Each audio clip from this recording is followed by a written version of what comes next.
Mëngjesisht, fillimisht me një zhvillim të fundit politik, Foltorja 2 është mbajtur ditën e sotme përpara kryeministrisë në bulevardin Dëshmorët e Kombit, atje ku ka mbajtur fjalën edhe ish kryeministri Sali Berisha, kreu i Partisë Demokratike. Më pak protestues se sa herën e kaluar, në fakt janë në parë gjatë mbrëmjes së sotme, por do të marrim me detaje gjithçka u tha në fjalinë që mbajti vetë Berisha, por edhe të tjerë pjesëmarrës në këtë protestë të vogël, duhet thënë, të mbledhur sot përpara ekzekutivit. Kemi kolegen tonë Daniela Maloku, drejt për së drejti, përpara godinës së kryeministrisë. Mirëmbrëma Daniela, besoj se gjithçka i është të kthyer normalitetit. Si shkoi protesta sot? Ajo që u vure në fakt ishte numri i paktë i protestuesve në të. Migena, të përshëndes, ka zgjatur jo më shumë se sa një orë protesta e thirrur në formën e një foltoreje përpara godinës së kryeministrisë e Partisë Demokratike.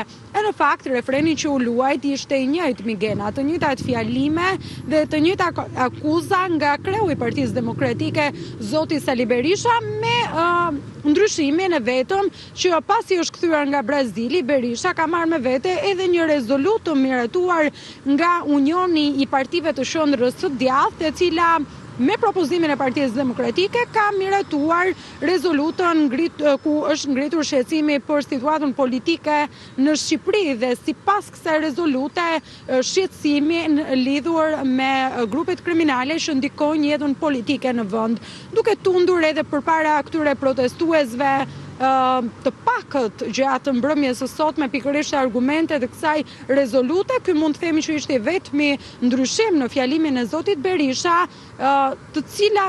i cili në fakt evidentoi sërish akuzat e njëpasnjëshme veçanërisht për zëvendës kryeministren Belinda Ballukut, pezulluar nga detyra nga SPAK, por edhe për kryeministrin Edi Rama.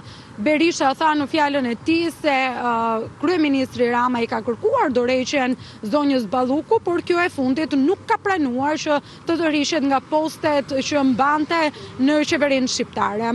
Ndërsa po themi pjesëmarrja ishte po ashtu shumë e ulët, Migena. Përpara godinës së kryeministrisë u mblodhen vetëm pak përfaqësues të Partisë Demokratike, edhe ata kryesisht nga struktura e Partisë Demokratike në Tiranë, ndërsa këtë herë lajmin se do të kishte foltore, duket se e kishte marrë edhe Ilir Ali Mehmeti, i cili në foltoren e parë nuk ju bashkua zotit Berisha në godinën në protestën përpara godinës së kryeministrisë, ndërsa sot ishte prezent gjatë gjithë protestës. Po ashtu në protestë sot ishte edhe zoti Ervin Saliani, ish deputet i Partisë Demokratike, mungesa të cilit u pa në foltoren e parë. Por po ashtu munguan figurat e aleatëve, njëjtë sikur se kishte ndodhur edhe javën e shkuar, përveç përfaqësuesve të Partisë së Lirisë, nuk pati asnjë përfaqësues nga partitë e tjera aleate.